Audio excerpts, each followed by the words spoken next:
Brought to you by V-Guard. आज तर sir Baramati आणि मोठमोठ्या हाय प्रोफाईल मतदारसंघामध्ये निवडणूक होते। या ठिकाणी अनेक उमेदवार हे तुमच्या पक्षातून फुटून आलेले उमेदवार। मला सर्वात आश्चर्य वाटलं म्हणजे इंदापूरचे आमदार भरणे मामा ज्या पद्धतीने उभे राहून शिव्या घालत होते कार्यकर्त्यांना, खास करून राष्ट्रवादी शरद पवार काँग्रेसचे कार्यकर्त्यांना, ही महाराष्ट्रात पद्धत जरा नवलच वाटली। म्हणजे अर्वाच्य भाषेत शिव्या देणं, दम देणं, तुम्ही इथनं चालते व्हा, नंतर मी तुम्हाला बघून घेतो, हे कशाचं बी होतं की त्यांच्या चेहऱ्यावर जराही कुठेही उमेद, हास्य असा पडलेल्या चेहऱ्याने शिव्या देणं, हे पराभूत मानसिकतेचं दर्शन आहे। म्हणजे काय लेवलला बारामतीच्या निवडणुका गेलेल्या आहेत। म्हणजे बाहेरचे फोन येणं, बाहेरच्या दादा लोकांनी फोन करणं, भरणे मामांनी उघडपणाने दम देणं आणि इलेक्शन कमिशननी लक्ष न देणं, काल सोमेश्वर साखर कारखान्याचा भाव वाढवणं, ते पैसे बँकेत डिपॉझिट करणं, बँक रात्री 4-4 वाजेस्तर उघडी ठेवणं, म्हणजे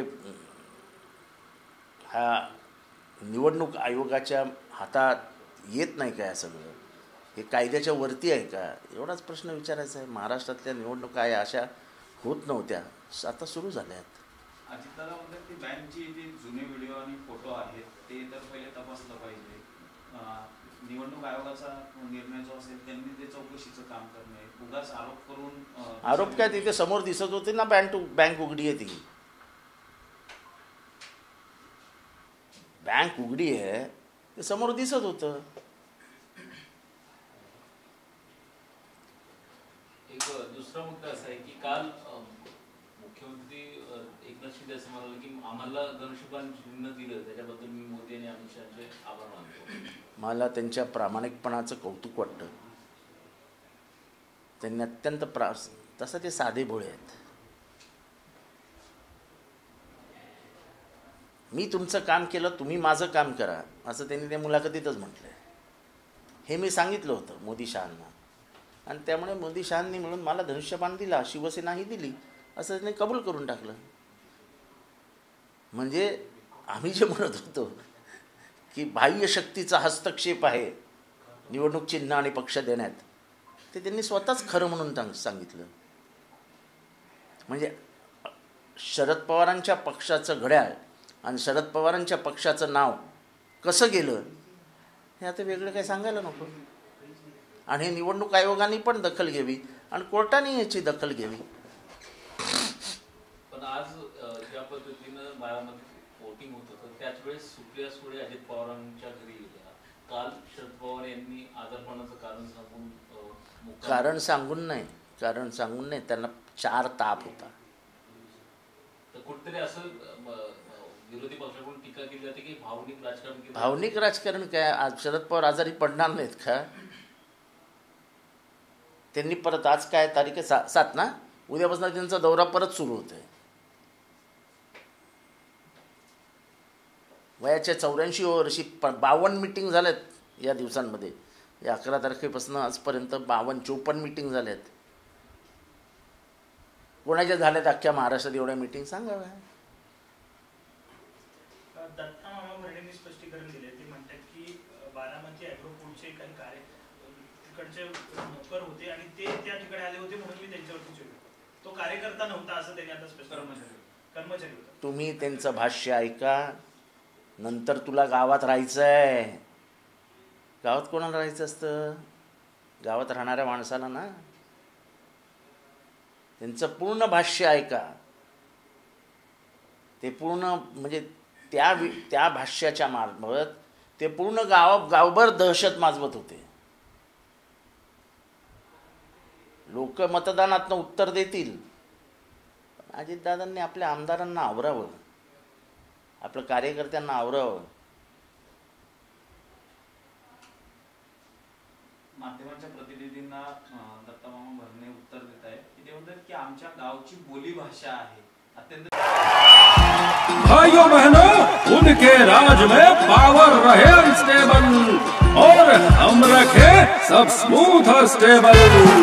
हमारा नेता कैसा हो जो स्टेबल पावर दे वैसा हो।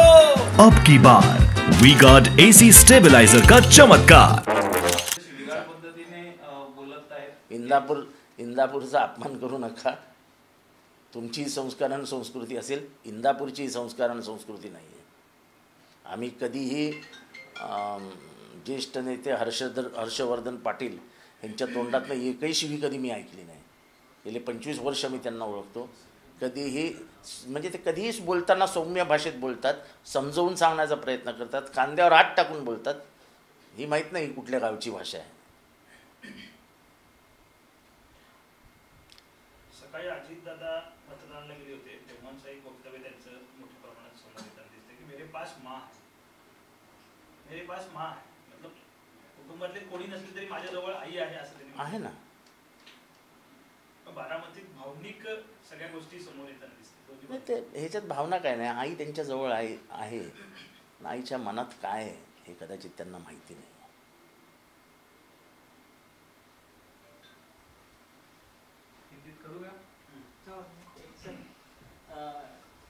भाषण करताना रोहित पवार भावनिक झाले, ते रडले। त्याच्यानंतर अजित पवारांनी देखील एक रडताना जर मीही रडतो म्हणून डोळ्यातून डोळे पुसतानाची मिमिक्री केली।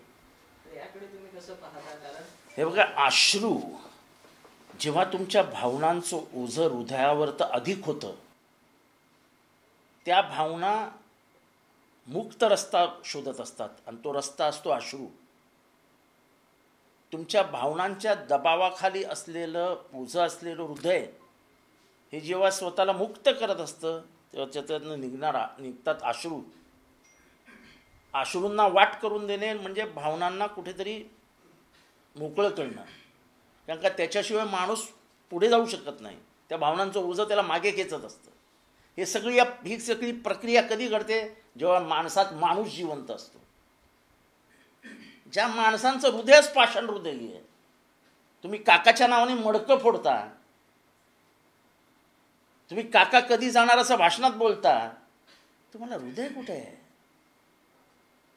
हा हृदयाचा संबंध आहे भावनांशी। पाषाण हृदयी माणसांना नाही कळणार। एकंदरीत कसं पाहता तुम्ही या सर्व निवडणुकांच्या? राज्यातल्या 11 लोकसभा मतदारसंघात आज निवडणूक होते। धनशक्ती विरुद्ध जनशक्ती असे जर तुम्ही म्हणजे सगळीकडे बेछूट पैशाचा मारा होतोय, बेछूट। आणि इलेक्टोरल बॉन्ड्स हे आणलेच त्याच्यासाठी होते की हे पैसे यावेत आणि टन टन टन टन टन म्हणजे करोडोच्या करोडो रुपये वाटले जात आहेत। पण भारतीय लोकशाहीमध्ये तुम्ही पैशावरती लोकांना विकत घेऊ शकता या भ्रमात लोक आहेत, हे नेते मंडळी आहेत। तिथे आज सुप्रियाताई जिंकणार, तिथे शशिकांत शिंदे जिंकणार, माढ्यात मोहिते पाटील जिंकणार, तिथे ओमराजे निंबाळकर जिंकणार, इथे प्रणिती शिंदे तर 100% जिंकणार। पैसा पैसा पैसा पैसा पैसा सब कुछ खरीद सकता, दिल नहीं खरीद सकता। आजचं प्रकरण आहे तेजस्वी यादव म्हणतात की मंदिरात देवळात गेलो तर त्यानंतर अखिलेश यादव हे मंदिरात गेले, त्यांनी एक पूजा केली। त्याच्यानंतर ते बाहेर आल्यानंतर BJPचे मनुवादी कार्यकर्ते देवळात गेले आणि त्यांनी ते देऊळ गंगाजल आणून स्वच्छ केलं। का? अखिलेश यादव हे मागासवर्गीय आहेत म्हणून? का आता तुम्ही मागासवर्गीय गेले देवळात तर गंगाजल टाकून मंदिर धुणार का? आणि म्हणूनच तुम्हाला संविधान बदलायचं आहे। आज दिव्या कुमारी नावाची राजस्थानची उपमुख्यमंत्री आहे, ती सरळ सरळ बोलली की हे कायदे जुनाट झालेत, हे नवीन करायला हवेत। म्हणजेच काय, तर संविधान बदलायला हवं। उपमुख्यमंत्री राजस्थानचे बोलूच कसं शकते? हे संविधान बदलण्यासाठीच प्रयत्नशील आहेत. यांचा 400 पारचा नारा हा फक्त संविधान बदलण्यासाठी होता. हिंदी में जानना चाहेंगे, आज महाराष्ट्र में 8 जगह चुनाव हो रहे हैं तीसरे फेज में, जिसमें बारामती की एक तरह से आप कह सकते हैं कि काफी रोमांचक चुनाव देखने मिल रहा है. कई तरह के आरोप हैं, बैंक में पासबुक रात तक बांटे जाना, सीसीटीवी में पैसे बांटते हुए दिखना, और साथ साथ एमएलए जो है वो एक तरह से बैड लैंग्वेज का इस्तेमाल करते दिख रहे हैं. देखो, ऐसा है कि पहली चीज 4-4 बजे तक बैंक खुली रखना, ये कौन से कानून में बैठता है? 3,000 रुपये का भाव पहले दिया था, कल ही बढ़ा करके उसको 3,100 कर दिया, और उसका पैसा बांटा जा रहा था. वो सुबह सुबह विधायक दत्ता मामा भरने एक गरीब हमारे कार्यकर्ताओं के माँ बहन से गाली दे रहा था, तुम गांव में कैसे रहते हैं मैं देखता हूँ. अभी सभी पहलवान बन गए हैं, गरीब आदमी को कुचल रहे हैं, गरीब किसानों को कुचल रहे हैं. बहुत मस्ती चढ़ी हुई है पैसे की. पैसा सब कुछ खरीद सकता है, लोगों का दिल नहीं, और लोगों का दिल शरद पवार के साथ है. सत्ताधारी पक्ष की तरफ से अजित पवार हो, मुख्यमंत्री हो, साफ तौर पर कहा जा रहा है कि वोट हमको देंगे तो फंड मिलेगा, वोट हमको देंगे नहीं तो यही महाराष्ट्र को जनता को पहचानना चाहिए कि फंड के ऊपर राजनीति नहीं है. वो फंड को उनका घर का एफडी नहीं है कि उनके बाप जादाओं के जायदाद से बनी हुई एफडी रखी है और वो एफडी निकाल के वो जनता को दे रहे हैं. जनता के टैक्स से मिला हुआ पैसा, उसके ऊपर अधिकार जता के सामने वालों को यह डराना कि हमसे अगर पंगा लोगे तो निधि काट डालेंगे. और मैं आगे जाके कहता हूं कि आने वाले विधानसभा चुनाव में जहां जहां इनके उम्मीदवार खड़े रहेंगे, उन सब उम्मीदवारों के लिए 100-100 करोड़ रुपए रखे हैं इनने. जो विरोधी जैसे मैं चुन के आया हूं, तो मेरे मतदार संघ में 100 करोड़ रुपए की देने की तैयारी जून से की जा रही है. देश में जगह जगह एविडेंस सामने आ रहे हैं कि पैसों का ट्रांजैक्शन किया जा रहा है, पैसे दिए जा रहे हैं वोटर्स को, लेकिन किसी तरह की कार्रवाई इलेक्शन कमीशन की तरफ से. इलेक्शन कमीशन कौन है कौन? वो बटीक बन गया है, कठपुतली हो. वो राजीव कुमार कोई आदमी है? He is the weakest election commissioner the election commission has ever seen. We have seen session. We have made number of complaints. No compliance. एक नया शुरू किया, ये जो मौलाना सबको बोल रहे हैं कि तुम परसेंटेज बढ़ाओ, चुनाव को, वोटिंग को जाओ, ये तुम्हारा फर्ज है. दलित लोगों के भिक्खू बता रहे हैं कि तुम्हारा वोटिंग करना ये फर्ज है. उनको इस प्रकार की नोटिस दी जा रही है. 505 धारा 505(2) और पीपल्स रिप्रेजेंटेटिव एक्ट ऑफ 1951 का कलम 125, ये दोनों का समान अर्थ है कि समूह के बीच में झगड़ा लगाना. तो मैंने ट्वीट किया है कि वोट का परसेंटेज बढ़ाओ. ये तो स्वयं हमारे सरन्यायाधीश धनंजय चंद्रचूड़ ने कहा है. तो ये अगर कोई मौलाना कहता है, ये अगर कोई भिक्खू कहता है, हर एक समाज का कोई लीडर कहता है, तो उसको उससे पुलिस का क्या लेना देना है? पुलिस का लेना देना है, क्योंकि सत्ताधारी पक्ष घबराया हुआ है, और घबराया हुआ सत्ताधारी पक्ष सबको घबराना चाहता है कि तुमको जेल में डाल देंगे, तुमको जेल में डाल देंगे. ये अच्छी बात नहीं है कि पुलिस सिर्फ एक समूह को देख के, दलितों को देख के उनके ऊपर नोटिस बजा रही है, मुसलमानों को देख के उनके ऊपर नोटिस बजा रही है. दलित और मुसलमान सरन्यायाधीश के बराबर है, और ये बाबा साहब अम्बेडकर के संविधान ने कहा है. कोई अनुराग कांबळे हो, नहीं तो मोहसिन अहमद हो, तेजिंदर सिंह हो, उसका जितना अधिकार है उतना ही चंद्रचूड़ का अधिकार है वोटिंग में. उसको एक वोट है तो चंद्रचूड़ जी को भी एक वोट है. वो अगर कह सकते हैं मतदान बढ़ाओ, तो ये भी कह सकते हैं मतदान बढ़ाओ. तो इनको नोटिस क्यों दी जा रही है? और ऐसा नहीं बुना, ये मेरे पास इसका ये है.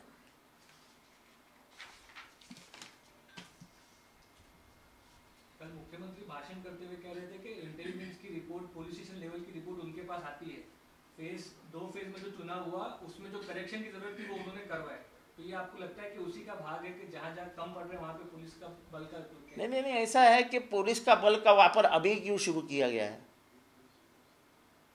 पहले चरण के बाद ही मुसलमानों के ऊपर जहरीली टीका क्यों की जा रही है? क्योंकि पहले चरण में उनको पता चला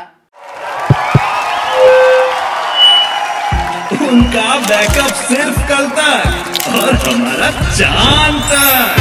हमारा नेता कैसा हो जो नॉन स्टॉप बैकअप दे वैसा हो। अब की बार वी गॉट इन्वर्टर बैटरी का चमत्कार कि 70% से अधिक सीटों पे धोखा हो रहा है। उसके बाद उन्होंने हिंदू मुसलमान शुरू किया। 2 करोड़ नौकरियां, महंगाई, चाइना का अंदर आना, यह राष्ट्रीय सवाल है, उसके ऊपर वो बोलने ही नहीं रहे।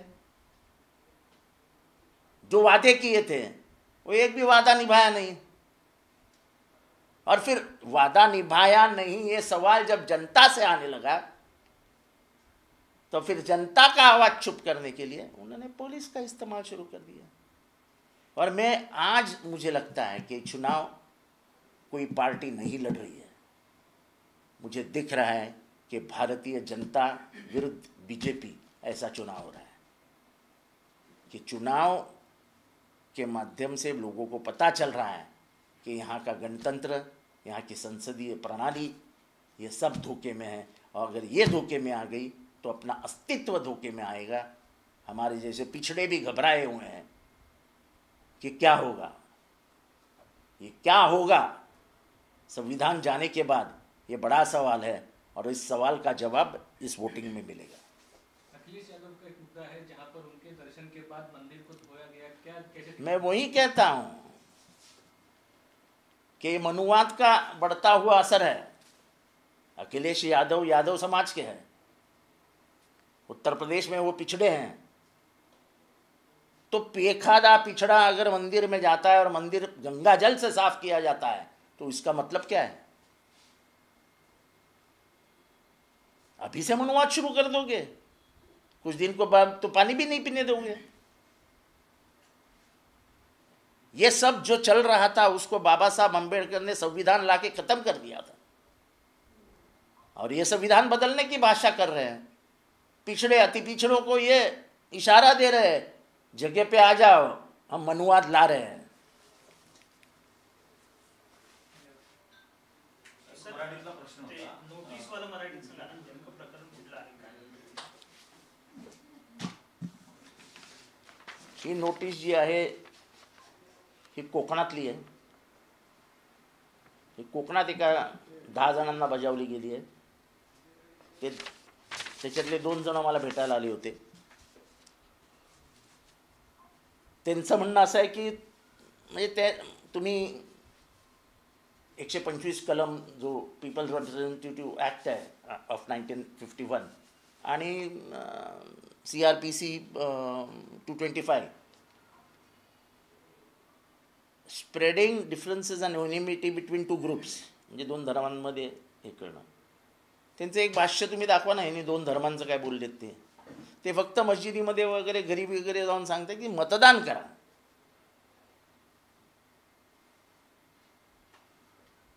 कारण का सर्वात कमी मतदान हे मुसलमान आणि दलितांचंच होतं।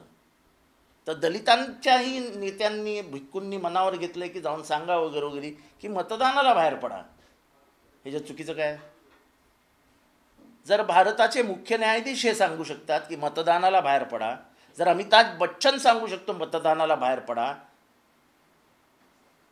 जर सलमान खान सांगू शकतो मतदानाला बाहेर पडा, तर ह्या गरीब लोकांनी सांगितलं तर काय चुकीचं केलं? आणि पोलिसांना करायचं आहे काय? कोणी कोणालाही सांगू शकतं, मी सांगतो आज इथनं मतदानाला बाहेर पडा। ह्याच्यात काय द्वेष मूल्याचा काही भाग दिसतो का? घाबरवण्याचे प्रकार आहेत, जेल में डाल देंगे। शेवटचा प्रश्न होता, सध्या एक विषय चर्चेत आहे तो म्हणजे विजय वडेट्टीवार यांचा एक वक्तव्य की करकरेंवरती जो गोळीबार करण्यात आला होता तो RSSच्याच काही लोकांनी तर करून घेतला होता ना की मी पेपरमध्ये वाचतोय, पण मी काय त्याच्या डिटेलमध्ये काय हे केलं। SM मुशीफची बुक मधला भाग आहे असं सांगतायत. कोण? एका पुस्तकातल्या संदर्भाचा अनेक पुस्तकं असतात, अनेक संदर्भ असतात. जोपर्यंत आपल्याला संदर्भाचा इतिहास माहीत नाही तोपर्यंत मी त्याच्यावरती काय बोलणार. एक आज सकाळी मुख्यमंत्र्यांनी एक कबुली दिली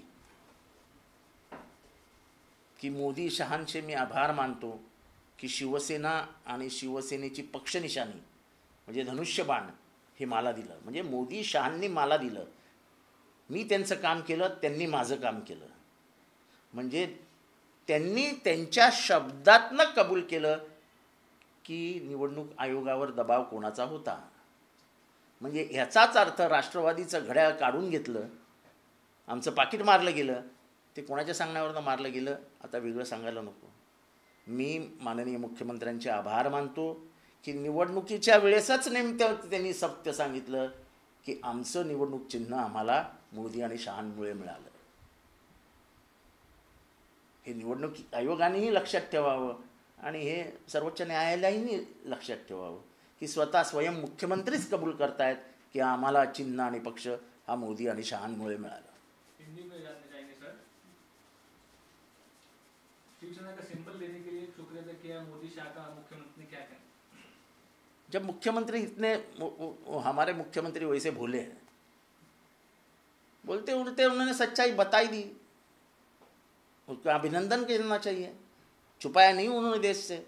उन्होंने कह दिया कि हमको जो निशानी मिली है, हमको जो पक्ष हमारे ताबे में मिला है, वो अगर किसी ने दिया है तो प्रधानमंत्री मोदी जी और शाह जी ने. क्योंकि मैंने उनका काम किया, उन्होंने मेरा काम किया. तो हमारी भी घड़ी कैसे कहाँ गई, इशारा मिल गया है. अब लोगों को समझ में आएगा कि हमारा जो पाकिट मारा गया, ये पाकिट मारों की तरफ से, वो किसके इशारे पे मारा गया. ये बात यहाँ तक सीमित नहीं होनी चाहिए. ये बात सर्वोच्च न्यायालय में और चुनाव आयोग में जानी चाहिए कि ऐसी बातें अगर आ रही है तो इसमें चुनाव आयोग नाम का एक इंस्टीट्यूशन अस्तित्व खत्म हो चुका है. ये सीधा सीधा सामने आ रहा है. Brought to you by V-Guard.